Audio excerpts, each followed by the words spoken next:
अस्सलामुअलैकुम स्टूडेंट, मैं हूं Wajid Ali combo, chemistry first year chapter 1 और आज का हमारा टॉपिक है कंबस्शन एनालिसिस।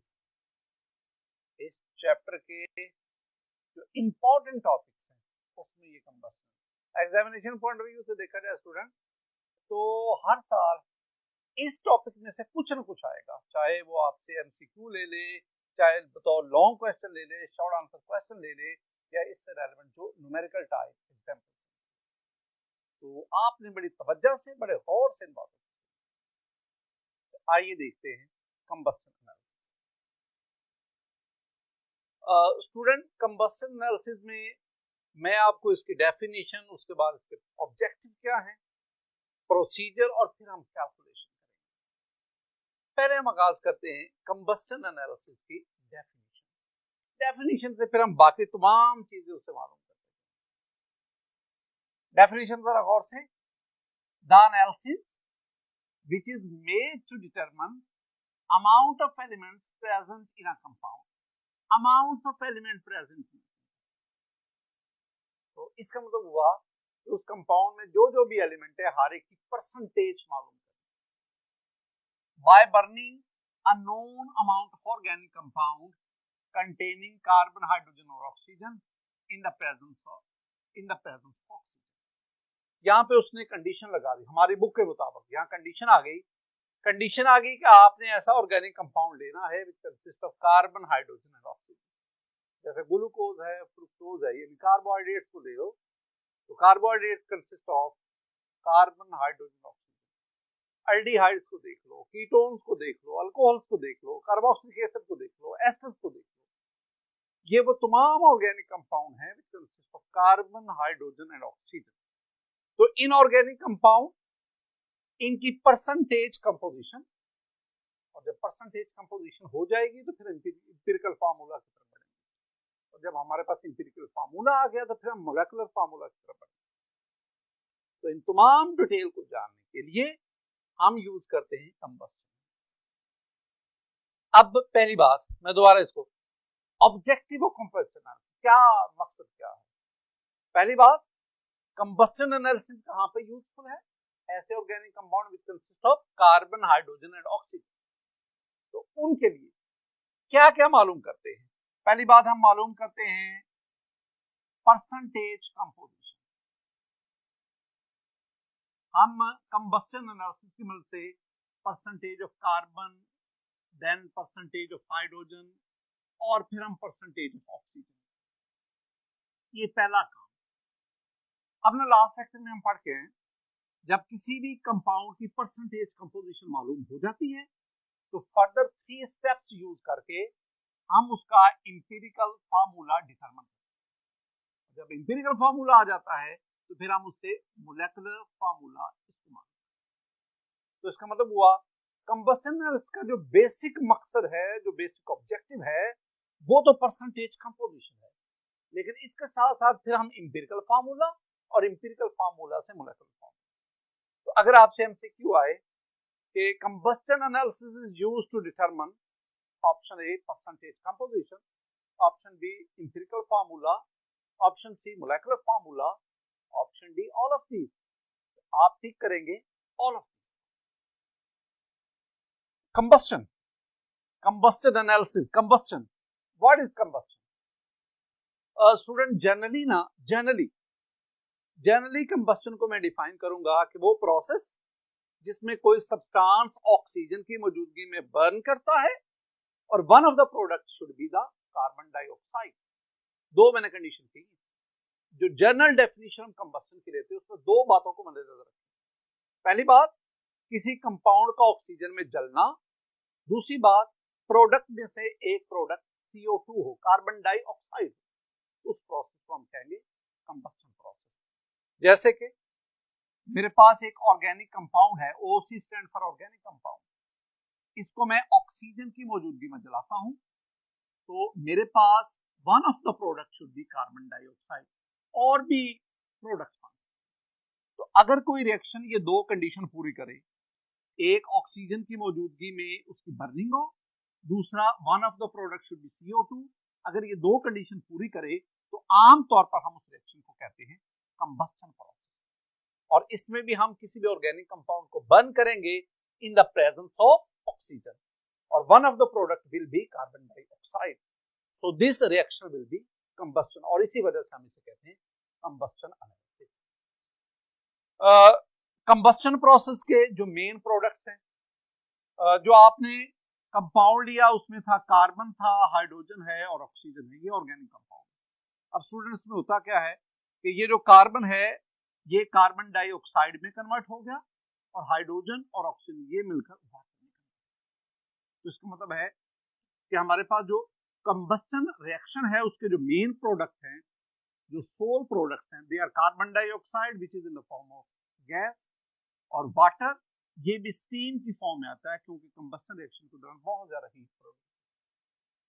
नेक्स्ट हम बढ़ते हैं प्रोसीजर। मैं आपको दो तरह से प्रोसीजर समझाऊंगा। पहले देखें प्रोसीजर में स्टूडेंट, मेरे पास ये 3 ट्यूब्स हैं।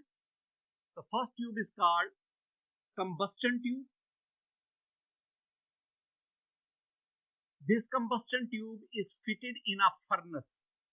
This one is an electric furnace. It is used to increase the temperature. यहां से ना हम ऑक्सीजन सप्लाई करते हैं। ओह, हमारे पास ये एक और चैम्बर आ गया, एक और कंटेनर आ गया। इसके अंदर हम एक कंपाउंड लेते हैं, that is MgClO4 taken twice, magnesium perchlorate. एक और हमारे पास कंटेनर है, इसका हिस्सा है, इसमें हम 50% KOH लेते हैं, पोटेशियम हाइड्रोक्साइड। तो अब प्रोसीजर में हम क्या कहेंगे? प्रोसीजर में मैं इस कंबस्शन ट्यूब में एक ऑर्गेनिक कंपाउंड लूंगा, OC stand for organic compound, short करके लिखो। वो organic compound which consist of carbon, hydrogen and oxygen. आप इस ऑर्गेनिक कंपाउंड की जो नोन अमाउंट है, यानी पहले से आप इसका वजन कर लें, पहले से आप इसका मैस मालूम कर लें, जितना भी मैस है उसको राइट डाउन करें। तो पहली बात जो आपके पास आई ना, इस पूरी एक्सपेरिमेंटेशन में 3 चीजें आपने मालूम करनी है। तो पहली बात जो आपने नोट करनी है वो है कि मैस ऑफ ऑर्गेनिक कंपाउंड, वो ऑर्गेनिक कंपाउंड जिसका आप एम्पिरिकल फार्मूला जाने जाए, जिसका मोलेकुलर फार्मूला जाने, तो आपने उसका नोन अमाउंट 2 ग्राम है, 1.5 ग्राम है, 1.7 ग्राम है, 2.4 ग्राम है, जितनी भी उसके अमाउंट आप करेंगे वो आपने नोट करना। तो ये हमारे पास पहला आ गया स्टेप, यानी preweighed amount of organic compound is taken in combustion tube. अब इधर से आप ऑक्सीजन सप्लाई कर रहे हैं, इसके अंदर आप टेम्परेचर इंक्रीज करेंगे, इलेक्ट्रिक फर्नेस को ऑन कर दें, इसके अंदर टेम्परेचर राइज करेगा। जब टेम्परेचर बहुत ज्यादा हो जाएगा, इस ऑर्गेनिक कंपाउंड की कंबस्शन होगी, और उस कंबस्शन के नतीजे में आपके पास आएंगे कार्बन डाइऑक्साइड और साथ आपके पास वाटर, और ये दोनों चीजें जो है ये गैसियस प्रोडक्ट है, ये वाटर स्टीम की फॉर्म में आएगा। अब आपने क्या करना है, आपने आगे 2 कंटेनर दे दिए, इसमें आपने मैग्नीशियम परक्लोरेट किया। अब मैग्नीशियम परक्लोरेट की खूबी क्या है, इसकी प्रॉपर्टी क्या है? Magnesium perchlorate is water absorber. जितना भी कंबस्शन के दौरान वाटर प्रोड्यूस हुआ है ना, ये वाटर इस मैग्नीशियम परक्लोरेट ये अपने अंदर अब्सॉर्ब कर। तो MgClO4 taken twice, it will be used as water absorber। आपके पास इसमें वाटर अब्सॉर्बर, मैं इसको मैग्नीशियम परक्लोरेट, मैग्नीशियम क्लोरेट नहीं, मैग्नीशियम क्लोराइड नहीं, मैग्नीशियम हाइपोक्लोरेट नहीं, ये याद रखना है आपको। इसका नाम भी है मैग्नीशियम परक्लोरेट, आपको इसका फॉर्मूला भी आता है। This one is the dehydrating agent, और ये एक एक्सीलेंट डिहाइड्रेटिंग, ये जितना भी मॉइस्चर होगा, जितना भी पानी होगा अपने अंदर अब्सॉर्ब कर। इसके अलावा आप और भी डिहाइड्रेटिंग एजेंट यूज कर सकते हैं, लेकिन फिलहाल जो हमारे लिए सूटेबल डिहाइड्रेटिंग एजेंट है, जो सूटेबल वाटर अब्सॉर्बर है, वो मैग्नीशियम परक्लोरेट। आपने मैग्नीशियम परक्लोरेट इसका पहले से वजन मालूम किया। आपने सपोज 2 ग्राम लिया, वाटर अब्सॉर्ब करने के बाद इसका मैस हो गया 2.5 ग्राम। तो what will be the mass of water? जो मैस में इजाफा हुआ है, यानी पहले 2 था, 2.5 उसके मैस में इंक्रीज हुआ है, that increase in mass is actually the mass of water. तो आपने दूसरी चीज जो मालूम की वो है मैस ऑफ वाटर। अब वाटर सारे का सारा यहां पे अब्सॉर्ब हो गया। मैग्नीशियम परक्लोरेट वाटर अब्सॉर्ब करता है, CO2 अब्सॉर्ब नहीं करेगा। लिहाजा वो जो CO2 है, कार्बन डाइऑक्साइड है, वो अगले चैम्बर में गई, अगले कंटेनर। उसमें हमने लिया है 50% KOH। तो 50% KOH that is the CO2 absorb. यहां दो बातें जरा ध्यान में रखना स्टूडेंट। पहली बात, आप ना KOH को फर्स्ट कंटेनर में नहीं ले सकते, यानी आप ये नहीं कर सकते कि इसको स्विच ओवर कर। क्यों जी? ये जो KOH है ये ना सिर्फ CO2 अब्सॉर्बर है, it is also the water absorber. अगर आप इसको पहले ले लेंगे, पहले कंटेनर में लेंगे, तो ये CO2 और वाटर दोनों को अब्सॉर्ब करेगा, और इस तरह हम CO2 और वाटर का जो मैस है जो इस दौरान प्रोड्यूस हो उसको मालूम नहीं करते। तो इसलिए आप इसको सेकंड कंटेनर में ही लेंगे, फर्स्ट में मैग्नीशियम परक्लोरेट और सेकंड में। और दूसरी एक और बात, आपने KOH नहीं लेना, आपने 50% KOH लेना। अगर आप प्योर KOH लेंगे तो ये प्योर KOH इतना पावरफुल होता है कि ये पिछले कंटेनर से वाटर को भी अब्सॉर्ब कर लेते। लिहाजा आप इसको डाइल्यूट करके इसको 50% KOH, कि अब ये सिर्फ और सिर्फ कार्बन डाइऑक्साइड अब्सॉर्ब कर सके, इसमें वाटर अब्सॉर्प्शन की कैपेबिलिटी ना हो। अब ये इसका भी पहले से आपने मैथ मालूम कर लेना है। सपोज आपने 50% KOH ये लिया था 1 ग्राम, और CO2 अब्सॉर्ब करने के बाद अब इसका मैथ हो गया 1.2 ग्राम। तो what will be the mass of CO2? That is 0.2 ग्राम, जो कि उसके मैथ में इजाफा हुआ है। तो आपके पास इस तरह तीसरी चीज जो आपने मालूम कर दी, that is the mass of CO2। Student ये तीन चीजें हैं जो आप इस एक्सपेरिमेंटेशन के दौरान हासिल करें। आइए मैं आपको ना ये जो कंबस्शन प्रोसेस है इसको एनिमेशन की फॉर्म में दिखाता हूं। स्टूडेंट मेरे पास ये एक 3D डायग्राम है, इसको जरा गौर से देखिएगा। इसका ये जो पहला हिस्सा है, इसमें हमने एक सिलेंडर लिया जिसके जरिए हम ऑक्सीजन सप्लाई कर रहे हैं। इसका ये जो पहला चैम्बर है, इसमें ये बाहर इलेक्ट्रिक फर्नेस है, और इस इलेक्ट्रिक फर्नेस के अंदर हमने कंबस्शन ट्यूब को फिट किया। अब इसके अंदर हम प्री-वेट ऑर्गेनिक कंपाउंड को लेंगे। जब हम इलेक्ट्रिक फर्नेस को ऑन करेंगे, इसके अंदर टेम्परेचर इंक्रीज करेगा और ये ऑर्गेनिक कंपाउंड की combustion. During this combustion water and CO2 are produced. ये दूसरा मेरे पास चैम्बर आ गया, कंटेनर आ गया। इसके अंदर हमने मैग्नीशियम परक्लोरेट को लिया, और मैग्नीशियम परक्लोरेट इसने वाटर को अब्सॉर्ब किया। अब्सॉर्ब करने के बाद मैग्नीशियम परक्लोरेट के मैस में इजाफा हुआ। That increase in mass of magnesium perchlorate is actually the mass of water. अब वाटर यहां अब्सॉर्ब हो गया, कार्बन डाइऑक्साइड जो है वो थर्ड चैम्बर में चली गई, जिसके अंदर हमने 50% KOH। 50% KOH it will absorb CO2, it is CO2 absorb.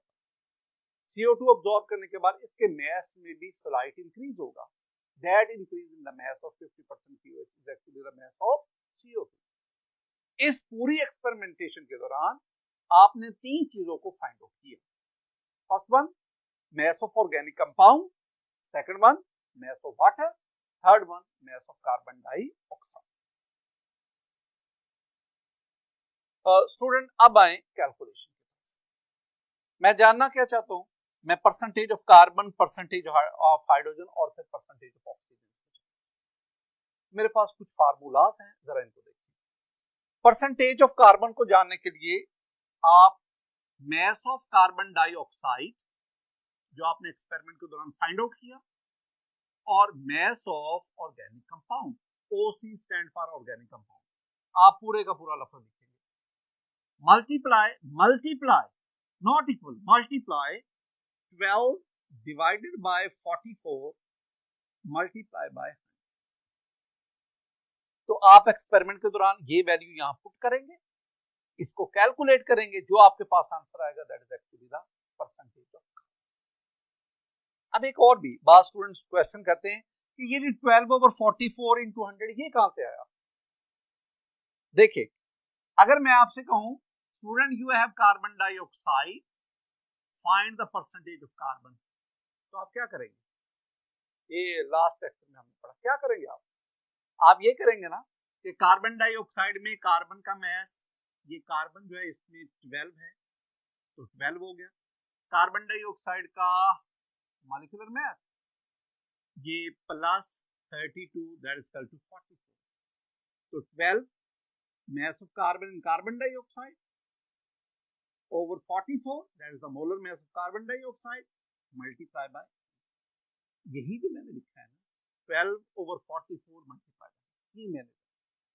तो आप इस फॉर्मूला की मदद से ऑर्गेनिक कंपाउंड में परसेंटेज ऑफ कार्बन को निकालें। नेक्स्ट, परसेंटेज ऑफ हाइड्रोजन के लिए आप क्या करेंगे?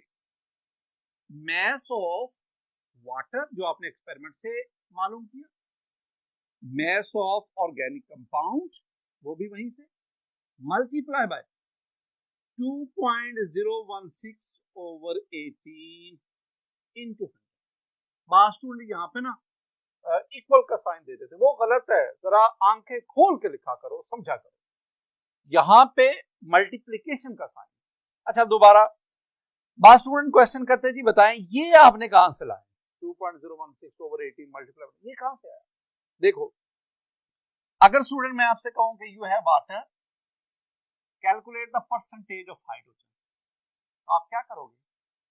आप ना पहले वाटर में हाइड्रोजन का मैस निकालोगे, एक हाइड्रोजन 1.008, यहाँ दो हाइड्रोजन है तो 2.016, और वाटर का मोलेकुलर मैस वो 18 आपको पता है, मल्टीप्लाई बाय 100। तो आपने ये देखा, यही मैंने इधर लिखा, तो आपके पास ये दो चीजें आ गई।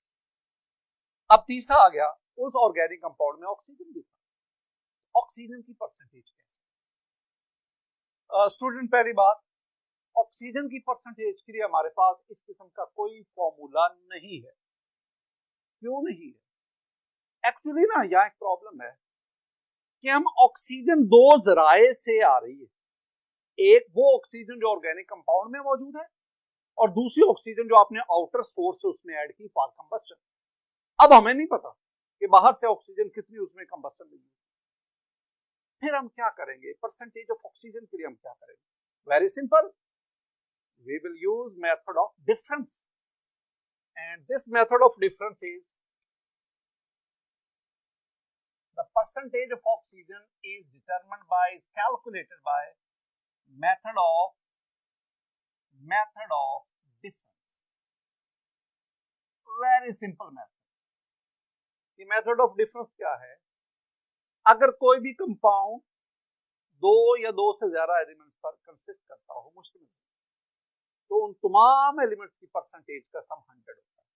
मसलन एक ऑर्गेनिक कंपाउंड है जो तीन एलिमेंट्स पर, कार्बन हाइड्रोजन ऑक्सीजन पे मुश्तमिल है। मैं आपसे कहता हूं जिसमें कार्बन जो है वो 20% है, उसमें जो हाइड्रोजन है वो 50% है, बताओ ऑक्सीजन क्या होगी? वेरी सिंपल, आप कार्बन की परसेंटेज 20, हाइड्रोजन की percentage 50, 20 + 50 that is equal to 70, आप 100 में से 70 माइनस कर दो तो दैट इज 30, क्योंकि कार्बन हाइड्रोजन ऑक्सीजन तीनों की परसेंटेज का सम क्या आना चाहिए? 100।